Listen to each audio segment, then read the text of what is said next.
I wanted to welcome everybody to this session, the law and then some, 2:30 to 3:30. Today we're going to be hearing from Antonio Cervantes and Phillip Hoffman, and it relates to the law and history. Trying to advance this slide here. Can you confirm that you could see that too? You've advanced twice. Oh, great. So you could see the part where it says land acknowledgement? Yes. Great. Okay. Thank you. Sorry, my the screen sharing kind of changed views. Um,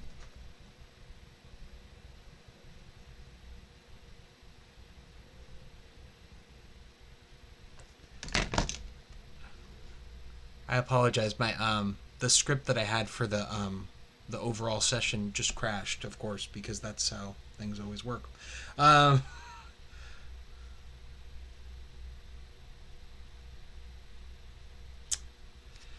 all right. Well, in the interest of time, I really don't want to you know bungle the land acknowledgement, but basically we wanted to acknowledge today that we're here on at the land of the shared waters of the Salish peoples, and to acknowledge the fact that we are in a land where the first residents had dwelled since time immemorial and will continue to dwell and continue to dwell here, and that we feel the weight and the responsibility of trying to recount history and also advance the voices of others in recounting that history. I wanted to let you know that you can mute your microphone. It looks like everybody's doing that, and I appreciate that. And also to encourage you to turn off your computer if you don't want to, your camera if you don't want it to be distracting. I wanted to introduce myself. I'm the moderator for the session. My name's Connor Casey. I am the head of the Labor Archives of Washington at the University of Washington Library Special Collections, and I'm really glad to be here today. I wanted to invite you all to type questions into the chat box today. We're happy to take those, and we'll batch them at the end. The structure of the session will be such that, as I showed you, first Antonio will go, then Philip, and then we'll have a time for Q&A at the end. This session is being recorded, so if you don't feel comfortable having your image there, once again, I encourage you to not have your camera or your microphone on, and the recording will be available for a period of time after the conference. Connor, you might want to click on the presentation view up here at the top. Yeah, you can't see it? That's what I'm asking about. Yeah, you need to click on the presentation view. Yeah. Okay. Up and. Yeah, gotcha. Are you seeing? Oh, there you go. You got it. There Okay. you go. Never mind. Great. Thank you. Sorry that the Zoom view is not.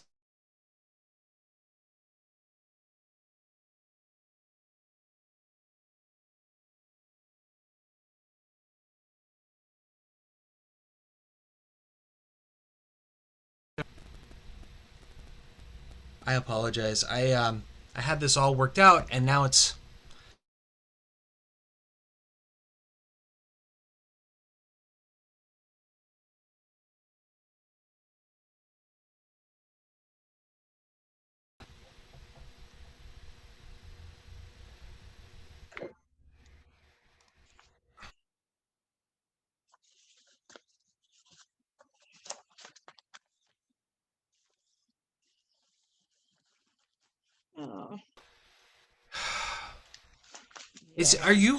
Can you actually hear me? Because it's saying that Zoom has crashed on me.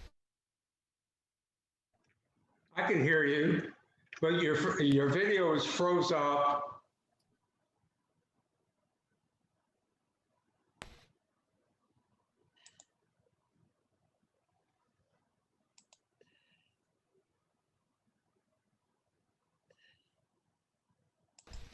Hi, can you hear me now? Yes. Okay, I apologize about this. I have many different things going on at the same time, and so can you confirm that you're seeing the screen again? I am seeing the screen. Okay. There you go. Now Great. you're in presentation Okay. view. Great, thank you. Sorry about that. Uh,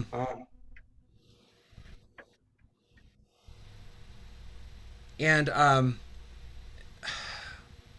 somehow the Zoom is crashing on my computer, and I really apologize because I had all this stuff ready for it. I just wanted to introduce Antonio Cervantes, a recent graduate of St. Martin's University. Antonio, would you like to say a few words about what your bio is in addition to that, and lead into the presentation, and I can just go right to your presentation? All right, sure. I mean, I think that about covers it as far as my bio goes. I'm a recent graduate of St. Martin's University, or I suppose I graduated nearly a year ago now. It's hard to keep track with all the COVID stuff going on. Um, and what I'll be presenting for everybody today is a presentation based on my research project for my senior thesis that was required for me to graduate from St. Martin's University. So before I begin, I'd just like to thank Connor for being the technical go-to guy for this. And yeah, whenever you're ready, we can move on to the next slide. That's me, Antonio Cervantes. So my title comes from a sermon from the Reverend Mark Matthews. Now, he was the head of the largest Presbyterian congregation in Seattle at the time. And he's describing the saloon here and the liquor trade that sustains it, and he describes it as the most hell-soaked institution. So that's where the title comes from.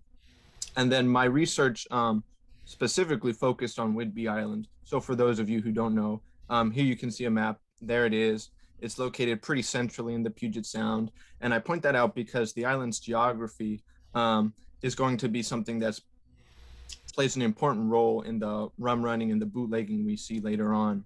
So it's 38 miles north to south. It's one of the largest islands in the continental United States.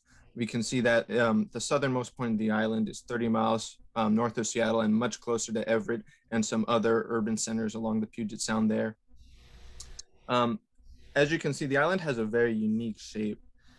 This is from Richard White's book, his environmental history of Island County, land use, environment, and social change. He describes it as having numerous coves and inlets that cut the eastern coast, that no place on this long, narrow piece of land is more than a few miles from tidewater. And we'll see later why that becomes such a benefit. Of course, the Puget Sound as a whole has a long history of smuggling, and this is something that Whidbey Island wasn't exempt from in the years leading up to Prohibition. Even before Prohibition takes hold in Washington state and in the United States, liquor is already being smuggled just to avoid import fees, along with other illicit substances like opium. And we even have human trafficking, not just around the island, but on the island. We have reports from customs around this time that about 30 people a month were illicitly entering the United States through the port of Coupeville, which you can see on the map there is around the center of the island. And then, of course, not to get into too much background when it comes to Prohibition, it happens, it comes about. In 1909, Washington state passes a local option law, and this allows municipalities and counties to decide for themselves whether or not they'll be dry. And there was a lot of support for Prohibition in Whidbey Island specifically. So in 1909, when this local option law takes effect, Whidbey Island is one of the only 6 counties that goes dry that year. And Whidbey Island will remain dry until the repeal of federal prohibition in 1934. Washington state as a whole will go dry in 1916, and that brings us to the next slide. So in 1914, in the general election in November of that year, Washington state voters passed initiative number 3, which is a statewide prohibition measure, which takes effect January 1st, 1916. What we have here is a little quote from the Oak Harbor News. This is from January 21st of 1916. And very proudly, the author writes, "This shows Island County citizens are not a hard drinking class, only 4 permits in 3 weeks. But he has enough foresight to continue, or else there must be some red eye cached away." And what we'll see next is that the first half of that statement is a little questionable. So we'll mention that those 4 licenses all went to individuals stationed at Fort Casey, the military installation on the island. And even by April, Whidbey Island newspapers are talking about how this prohibition thing isn't going as well as we thought it might. They note that the state dry law has a few weak spots. The first arrest under this new state dry law occurs April 16th, 1916. Not only enlisted men from Fort Casey, but an officer as well. 6 people in total with a gallon of liquor apiece in their possession. Rather than feeling that this illustrated the difficulties that they would face in the future when it comes to enforcing prohibition laws, and seeing that maybe this whole thing won't work out, there's still a lot of enthusiasm for prohibition at this time. And they say rather than pull back, the law needs to be amended and needs to be stronger and needs to cover more territory. So on to the next slide. And that's exactly what will happen in 1920 when the 18th Amendment to the Constitution is passed. Prohibition will take effect nationally. All intoxicating liquors are banned throughout the entirety of the United States. And this law, the 18th Amendment and the Volstead Act that enforces it, is actually in some ways stricter than the local dry law that we had here in Washington State. The local dry law allowed for a certain amount of beer and wine to be imported for personal consumption. This is something that under the Volstead Act is no longer an option. Additionally, British Columbia had been experimenting with a provincial prohibition that just was repealed in British Columbia in 1919. So with the passage of the Volstead Act in the United States and the repeal of prohibition in British Columbia, we see that supply, or the potential supply for rum runners, has increased dramatically now that liquor can legally be produced and taken out of British Columbia, which is only, as we can see, a hop, skip, and a jump from Washington State, which is now searching for new ways to get liquor. And moving on to the next slide.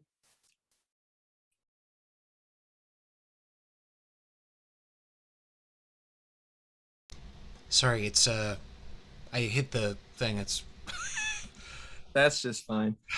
If everybody wants to just take a good look at where Whidbey Island is right now. Can you? So as you can see, Whidbey Island is an island, and it's located in a very central location in the Puget Sound. Something that rum runners find very early on is that the most efficient way to get liquor from British Columbia to their thirsty customers in the United States is through the Puget Sound, is over water. They experiment with aircraft, but aircraft aren't the most conspicuous, or aren't the most inconspicuous, rather, especially at this time. And aircraft have a severely limited capacity for how much liquor they can carry. Of course, they still need to be able to generate enough lift to get off the ground. They were, however, able to take the main advantage that airplanes possessed over other means of transportation, their powerful engines and the speed that provided it. And they were actually able to sort of jury rig and fashion these aircraft engines onto their boats, allowing them to reach speeds well in advance of what Coast Guard vessels could reach. Of course, there was also a sort of give and take. You had to be careful. There are instances where rum runners try to attach engines that are too powerful for the boats that they have, and they end up being ripped apart as they're crashing against heavy waves, or in some instances, engines explode and whole boats explode and burn and sink. Rum runners also are some of the first individuals to really experiment with camouflage at this period of time. As we can see in the picture, the ship on the left is a Coast Guard ship, and the ship on the right is a captured rum running vessel. And we can see how much darker the paint job is. They like to paint their boats either black or dark gray or dark blue, colors that would blend in better at night when they did their rum running. Rum runners were very conscious of the design of their boats. It wasn't just whatever they had on hand. Returning to the picture, you can see how much lower the rum running craft is, the craft on the right, how much smaller the pilot house is, how much sleeker it is than the Coast Guard vessel. There are also experiments with armor, and we'll see why that's so important later. And in the cases where they couldn't outrun the Coast Guard, it was often possible to simply bribe them. And there are more than a few stories of the Coast Guard being bribed in Deception Pass, just north of Whidbey Island, to allow rum runners to pass through. On to the next slide. So the environment of Whidbey Island was particularly important, and especially to rum runners. Rum running is a dangerous business, and they wanted to conduct their business as safely as they felt they could, and that meant avoiding the Coast Guard. So that meant going out when the weather was actually at its worst and actually at its most dangerous. They felt that going out in these risky storms often encouraged the Coast Guard not to pursue them, rather that the Coast Guard would recognize that these storms were dangerous and would sit patiently and wait out the storms while the rum runners were out making their deliveries, and they would be able to do so unimpeded. Of course, the rum runners themselves aren't immune to the dangers posed by treacherous waters. A popular location for liquor to be delivered illegally to Whidbey Island is on the northern side of the island. It was known as Partridge Point, or it is known as Partridge Point. Also on Partridge Point, though, the waters are very dangerous, and there is an instance of a fishing vessel, a small rowboat crewed by 3 people, sinking in broad daylight, and all 3 men drowning before anyone could reach them because the waters off Partridge Point were so dangerous for small watercraft like that. And then, of course, returning to the sort of unique shape of Whidbey Island, we can see all the coves and inlets and bays and how those would be beneficial to rum runners who would bring their small craft into these bays and into these coves and inlets, and would then be assisted by locals employed. And we'll get to that in a moment here.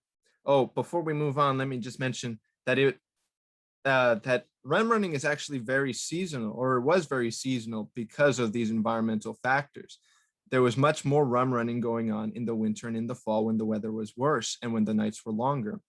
Rum runners often did not like to go out in the summer months or in the springtime as much, when nights were lighter and shorter and the weather calmer.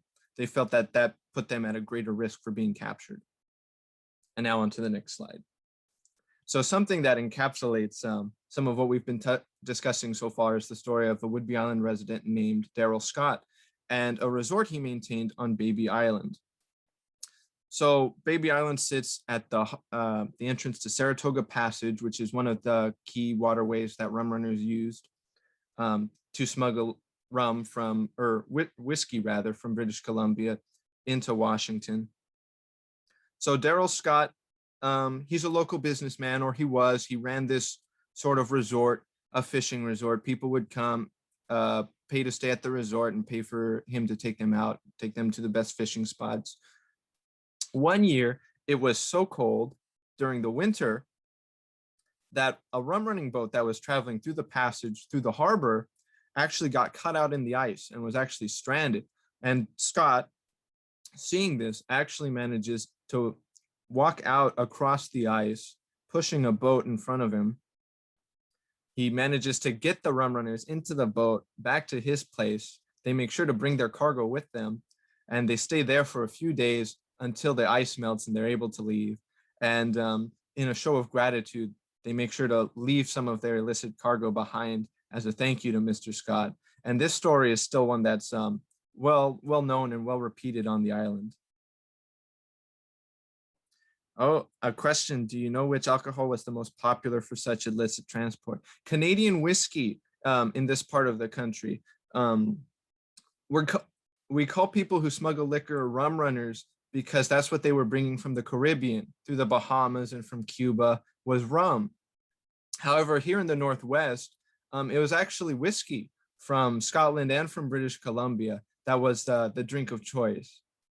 So yes, Daryl Scott wasn't the only resident of Whidbey Island participating in the liquor trade. There were moonshiners, of course. There were moonshiners Whidbey Island, we know, or South Whidbey in particular, we know was home to numerous moonshine stills. Moonshiners were often treated worse than rum runners when they were caught by the law. And this is an area in which Whidbey Island is sort of an exception in that it was so rural and so isolated that in this community where everybody knows each other, even moonshiners who often were treated more harshly by the law were able to leverage this personal knowledge of other residents of the island to avoid being arrested or fined or imprisoned. And then, of course, yeah, in a small, rural, isolated area where everybody knows each other, it's hard to get people to rat on each other. And that's something they discovered, that everybody were good neighbors, usually related, and good customers besides. They were employees and also accomplices. Daryl Scott, not a full-time employee, but an accomplice. This picture is one of a late night gas station. This is a station where they would knowingly fill up rum runners coming in the early hours of the morning, making their way across the island to the south side where it would be loaded on the boats by swampers. And swampers were locals hired by these big rum running rings to unload the liquor cargo or load it onto boats and, move it between shipments. And this was how the liquor got moved, either across the island, across the width of the island, which as we can see is very narrow in places, or down the length, which is a longer journey, but ends up closer to its final destination. Next slide. This is just an instant. This is just a picture of one of the Coast Guard vessels, the Arcata one. It really is sort of typical of what was out there. It was old and slow and had trouble catching the rum runners. Next slide. And then, yeah, there were some successes. Enforcement, of course. On more than one instance, yes, they were smugglers caught red-handed on Whidbey Island. 900 quarts of whiskey, for example, from British Columbia worth $9,000. And that's one of the reasons why, even in an area where there's a lot of support for prohibition, we still see a lot of rum running and a lot of bootlegging. Oftentimes it comes down to the financial incentives. Armor was important because the Coast Guard had heavier armaments and wasn't averse to using them on rum runners. There's a little article clipping down there if anybody wants to read it, seeing that it could be deadly if you could not outrun the Coast Guard. There was also a lack of communication between the various levels of enforcement. Here's a quote from one of the sheriffs of Whidbey Island, G.B. Kennedy. He says, he misses a call from a prohibition agent based in Seattle, and he responds to him and he says, "You are the first prohibition agent that has called me during my 2 years in this office." So even 2 years into his office, in prohibition times, he has still not been contacted by local prohibition officers until this moment. It's important to note that the only reason why G.B. Kennedy has been in office for 2 years at this point is because the sheriff before him, William F. Gookins, had just been arrested and removed from his office as sheriff for bootlegging himself. And Gookins is not an exception to this. There's not an exception to the rule. This is very common. Oftentimes, rum runners will remark that local law enforcement would often be there to meet them when they made deliveries, to help unload or to purchase from them. And there was inter-service rivalry as well, sabotaging the Coast Guard. We've already talked about how on Whidbey Island, at the military installation at Fort Casey, who are the first people caught rum running, who are the first people caught bootlegging and violating these prohibition laws. These are other military men in the Army, and not just enlisted men, but officers as well. And not only in the Army. One rum runner, Johnny Schnarr, he remarks a time where he's off the coast of Whidbey Island and a Navy spotlight shines on him from one of the forts or from one of the lighthouses nearby. And he says that just as quickly as the light was shown on them, it moves off and starts looking in another direction. And he says, here I am in a black painted boat out there in the middle of winter, in the middle of night. Whoever saw me on the spotlight absolutely knew what I was doing. Schnarr reckons that he was let go because, and here's his quote, "I think the Navy was no more sympathetic to the Coast Guard than we were." So we can move on to the next slide here. And of course, Whidbey Island is part of this larger rum running network. So this brings us to the wet coast. The West Coast was so awash with illicit liquor that it was often referred to cynically as the wet coast. And in particular, one rum runner stands out above some of the others, or one kingpin stands out above the others, a man named Roy Olmsted, who himself had been a former policeman. Like I said, it's not just rural cops on Whidbey Island who are involved in the liquor trade. It's big city officers as well, like Olmsted. And it's his time in the police force that gives him firsthand experience and this firsthand sort of insight into the liquor trade. He knows how the police try and counter it. He knows the tactics used by rum runners. So once Prohibition is enacted nationally, he ends up leaving the police force to pursue rum running full time. And he ends up leading the biggest rum running venture in the history of the Puget Sound. He's called the king of the bootleggers. It's called a rum running empire. He has profits of over $200,000 a month coming in. And it's ultimately only with Olmsted being taken down and the subsequent court case that we really see the extent of this network that Whidbey Island played a part in. Through testimony, it's implicated that even the local head of the Coast Guard and the local head of the Prohibition Bureau are participating in this ring. It's revealed that wealthy industrialists like William Boeing are knowing customers of Olmsted buying this illicit liquor. And then, of course, as Prohibition rises, we all know it falls. So in 1929, the Coast Guard is given a budget of more than $30 million, the most it's ever been given in its history. Later that year, however, the Prohibition Commissioner, James Doran, while testifying before Congress, notes that it would take at least $300 million, 10 times that amount, for what he calls any serious attempt at enforcing the Volstead Act and the 18th Amendment. And despite asking for that much money, the Coast Guard didn't really have a lot to show for it. Modern estimates put rates of interception never rising above 5%.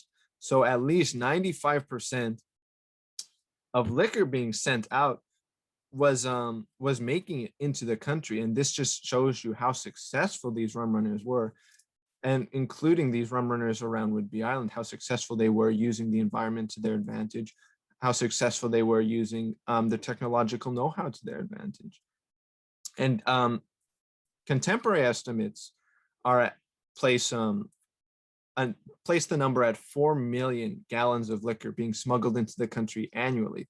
But even that author notes that that's a bare minimum estimate. So that's just a quick recap of the end of Prohibition. Of course, later in 1929, the stock market collapsed. And after that, people weren't looking to spend, let alone $30 million, let alone $300 million in enforcing Prohibition. So thank you.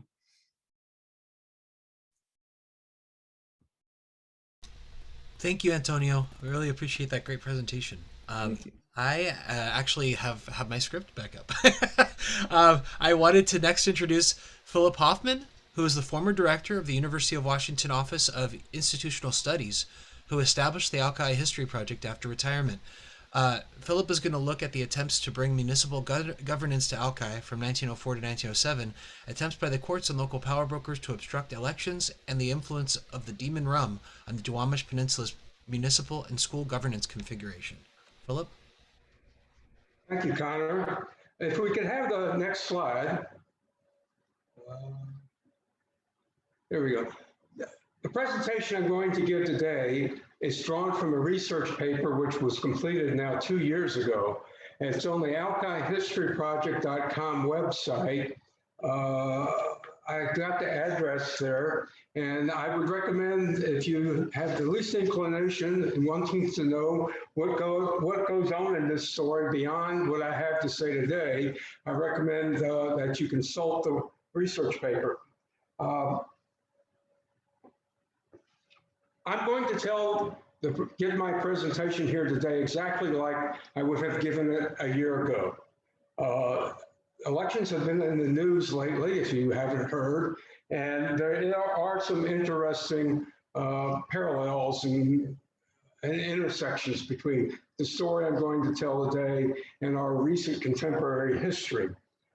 Connor, if we could, thank you. Well, I do not want to assume that our worldwide audience here knows where Alca Point and the Duwamish Peninsula is located. The Duwamish Peninsula, if we were sitting at the Seattle Public Library giving this presentation a year ago, I would ask you to look out the west-facing windows and look across Elliott Bay and see a landmass just beyond, just west of the Seattle Public Library and the Elliott Bay. And that landmass is the Duwamish Peninsula. It's surrounded by Elliott Bay, Puget Sound on the west, and the Duwamish Waterway on the east. Connor, next slide, please. This topic came to my attention when I was at the King County Archives, located then on East 1st Street. And I ran across two entries into the index of the journals of the proceedings of the King County Board of Commissioners. One of them was the city of Alca Point. The other was the city of Alca Rainier. And my antenna went up like you wouldn't believe, because I had never heard of this. No one had ever talked about it. I knew nothing about it. And I said, eureka, I have a discovery that no one else knows. So I began looking into the matter, and that's how this research paper came into being. Next slide, Connor. What I knew was the simple city of West Seattle life and death story, where the city of West Seattle, which is on the northernmost tip of the Duwamish Peninsula, was incorporated in 1902. And then in 1907, the city of West Seattle voted to annex the entire Duwamish Peninsula, north of 35th, north of Roxbury Avenue Southwest, as we know it today. And then a month later, the voters of the city of West Seattle voted to consolidate with the city of Seattle. As I began to look into the city of Alca Point and the city of Alca Rainier, I began to discover that the city of West Seattle life and death story was a lot more complicated than what I had been assumed or allowed to believe. Next slide, please. In 1904 to 1907, and those years just after the city of West Seattle was created, there were 10 efforts to create or expand municipal government on the Duwamish Peninsula. In each one of those efforts, voters had to vote to approve or disapprove the annexation or the creation of a city government or the consolidation of city governments. There were public debates, of course, about these efforts, and issues and conflict over local autonomy, taxation, public service levels, private and municipal utility ownership, and liquor licensing were all elements of the debate and the conflict. 4 of the 10 efforts were going to be the topic of my presentation here today, and those 4 efforts involve judicial challenges to the holding of an election, not to the results of the election, not to the government action that had been authorized, but to the actual holding of an election. Next slide, please, Connor. Now, as all good stories must have, there must be villains, and we do have villains. One villain is Kitsap County Superior Court Judge John B. Dockey. The fact that he's a Kitsap County Superior Court judge and not a King County Superior Court judge is a very important element of our story to come and be told later. Dockey came to Seattle originally in 1894. He operated a title abstract company. He moved to Kitsap County in Port Orchard several years afterwards, and he was appointed as the first Kitsap County Superior Court judge in 1905. Jacob Firth was a Seattle capitalist. He was a banker. He was president of the Seattle Electric Company, a subsidiary of the Stone and Webster Public Utility Holding Company. Jacob Firth was intimately involved with issues of streetcars and the assembly of a streetcar monopoly in Seattle. He also wanted to put out of business the municipal street railway that the city of West Seattle operated. We have some other villains in this story, including the principals behind the Amos Brown Estate, the Puget Mill Company, and a band of thieves known as the Youngstown Saloon Keepers. Not to be disappointed, next slide, Connor, we also have a cast of heroes, sometimes known as the victors. One hero is an unnamed capable attorney who was hired by the Seattle Chamber of Commerce.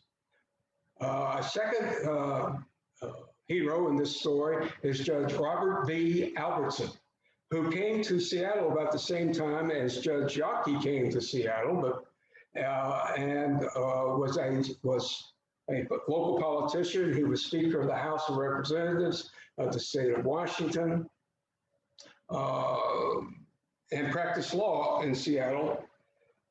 A third victor or hero, and this is a maybe, is Ferdinand Schmitz, who was a restaurateur and a hotel keeper in Seattle, Washington. He had his home located on the Duwamish Peninsula at what was called Spring Hill Villa, or South Alki. And he was he became the first city councilman, Seattle city councilman from the Duwamish Peninsula area after the Duwamish Peninsula was annexed and consolidated with the city of Seattle. He donated Schmitz Park, Preserve Park, to the city of Seattle. I think it was 1910, and he was a person who was involved in public affairs. He was a first-generation German immigrant. Next slide, please. Our first trip to the King County Courthouse was subsequent to the annexation election of September the 28th, 1904. In this slide, the area surrounded in blue was the pre-existing city of West Seattle. The area in red and orange was the proposed area for annexation. That was subject to the election to be held on September the 28th, 1904. Carved out of the area on the west is Alca Point, and on the east is a place called Youngstown. The election was held on September the 28th, 1904, and unofficial election results, as they were reported, indicates that the annexation was approved within the city of West Seattle, 71 to 19, and also approved in the area to be annexed by a vote of 17 to 12. Under the state law existing at that time, both bodies, the pre-existing city and the area that was to be annexed, had the vote to approve the proposal. Several days after the election, the first business day, the election actually, I believe, was on a Saturday. On a Monday, Judge W.R. Bell granted an order prohibiting the counting and official reporting of the votes that were cast 3 days previous. That brought everything to a screeching halt. Without an official counting, canvassing, and certification, something of the vote, there could be no action taken to effectuate the annexation as approved by the voters. there were judicial proceedings that took place between then and February 9th. On February 9th, Judge A.W. Frater approved a settlement between the city of West Seattle and the Puget Mill Company, which had brought the judicial action in the King County Courthouse, where the settlement, the parties agreed that the votes of the election would never be counted and canvassed. It was like the election never took place. It was like the ballot box was discarded. It was like the ballots within the ballot box were destroyed. No hearing on the merits of the Puget Mill Company's case was ever conducted. Next slide, Connor, please. Well, immediately after that settlement was reached, the city of West Seattle initiated a new annexation proceeding. As you will note in this slide, the area in blue is the pre-existing city of West Seattle, and the area in red is the proposed area for annexation. What is different about this area is that the land's owned by the Puget Mill Company and its affiliate, the Fred Drew Investment Company, were carved out of the annexation area. So the Puget Mill Company was kind of happy now. They have been gerrymandered out. The election was scheduled for Saturday, April the 22nd at 1905, the day before the election. The attorneys for that Amos Brown estate filed an action in the King County Superior Court just the day before, seeking to have the election not held. Now, the merits of their case and their complaint are the merits of the case.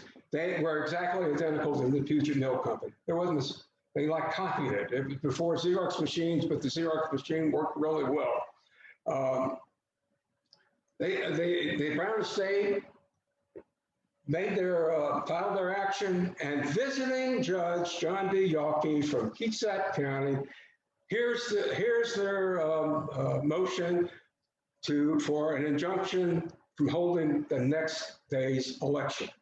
Now, at this point, the members of the City of West Seattle City Council and its mayor and future actions alleged they never heard of this. They were never served.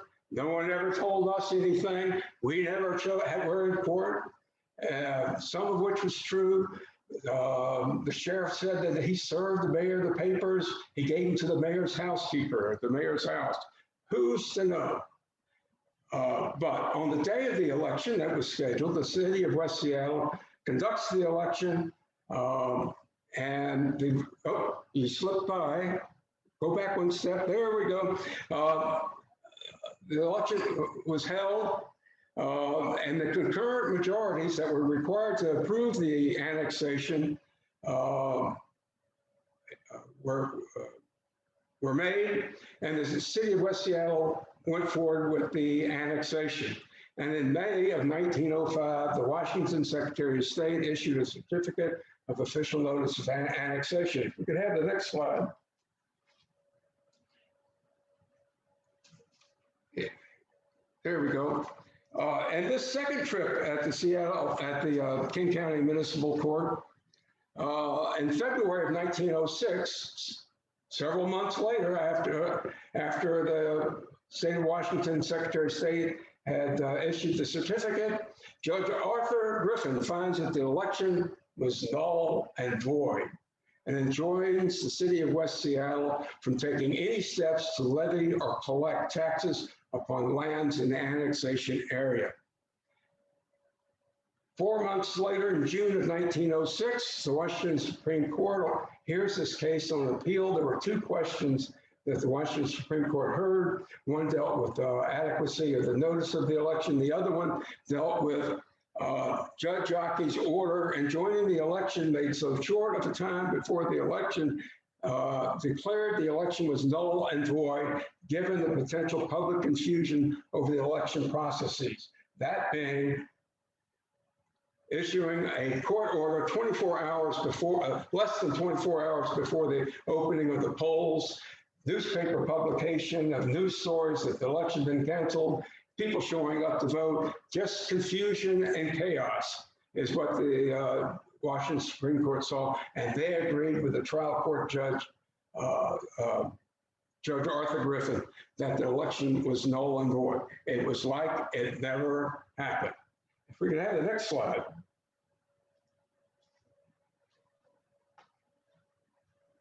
Several things occurred on the peninsula relative to municipal government. There were some efforts to create a city of Alca Point, which failed. They were on a vote of 2 to 22. One or two other abbreviated annexation attempts. But come January 19th, 1907, there is an election to be held to create the city of Alca Rainier. Now, Alca Rainier was a city which was to have a territory of the Duwamish Peninsula, plus a little old strip right through what we would call Boeing Field today in Georgetown, through and to an area that went from the Duwamish River to the banks of Lake Washington at Rainier Beach. That area is shown in green in this slide. The blue areas are the city of West Seattle, as it then existed, and the area of the Seattle Steel Company, which was gerrymandered out of the boundaries of the city of Alca Rainier. This proposal was to be voted upon on January the 19th, 1907. 4 weeks prior to that election, the King County Board of Commissioners authorized the election, and it was advertised. But coming January the 12th, there was an action filed, our third trip to the King County Superior Court, by a fellow by the name of W.C. and his wife, Emma Reuter, versus the Board of Commissioners. Washington C. Reuter was a former member of the legislature, a former member and a former business partner of a fellow by the name of M.C. Drew, who was the mill manager of the Port Gamble Puget Mill Company plant. His son was Fred Drew, and his son operated a land office business out of W.C. Reuter's offices, insurance offices in downtown Seattle. I think we can fairly conclude that there was some relationship between Reuter, Puget Mill Company, and the Drews. On the 12th, action was filed. On the 19th, there was a hearing to be held to hear the request on the part of the plaintiffs for an injunction to prohibit the holding of the election. The hearing was scheduled for on the 15th at 9:30. If we could have the next slide.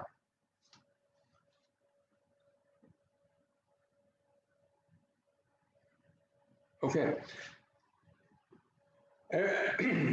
Everyone traipsed into the courthouse building, and there they found visiting Kitsap County Judge John B. Dockey again. Unexpected, but there he was. Judge Dockey giving a little bit more time to think about matters, perhaps, on the 17th of January. Note how the time frame is not very long, but is a lot longer than it was in the first Amos Brown action. Here on the 17th, Judge Dockey issues an order enjoining the county commissioners from holding of the election. Now, think about the technology of trying to get together an appeal of Judge Dockey's order, and there being no local court of appeals at that time, only the Washington State Supreme Court in Olympia, preparing papers. The defendants, the Board of County Commissioners, just couldn't pull it together. I mean, it just didn't work. If we could have the next slide. Yes, and just to let you know, we're close to time, so to provide time for Q&A, we might want to wrap it up a little bit. Okay, I right quick.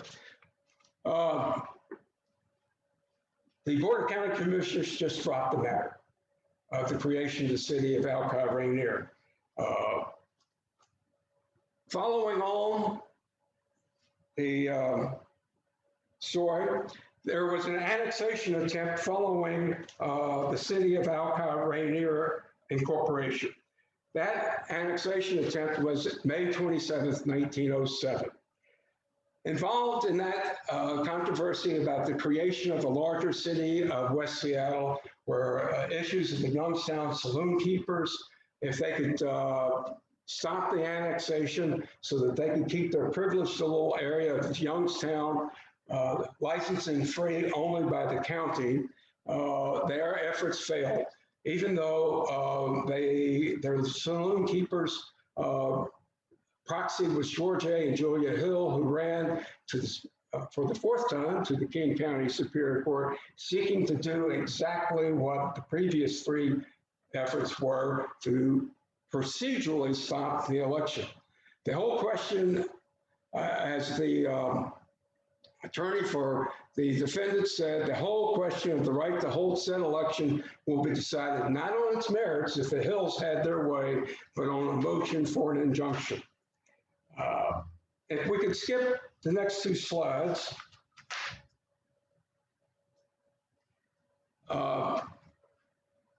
After the annexation and corporation matters were concluded, Judge Dockey became one of the four founding shareholders in the Keysap County Bank.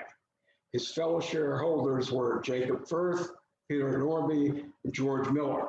Remember, Jacob Firth was the guy behind the Amos Brown Estates action to have the annexation election canceled. And the last slide, if we go to the last slide. What good is the right of suffrage to vote if there are no elections or elections results can be summarily dismissed? What happens when the judiciary becomes tyranny's fool? These are questions that I had, amongst many others, when I completed this presentation and the research paper. No one in any of these cases ever asserted the right and freedom of elections. Thank you, Philip.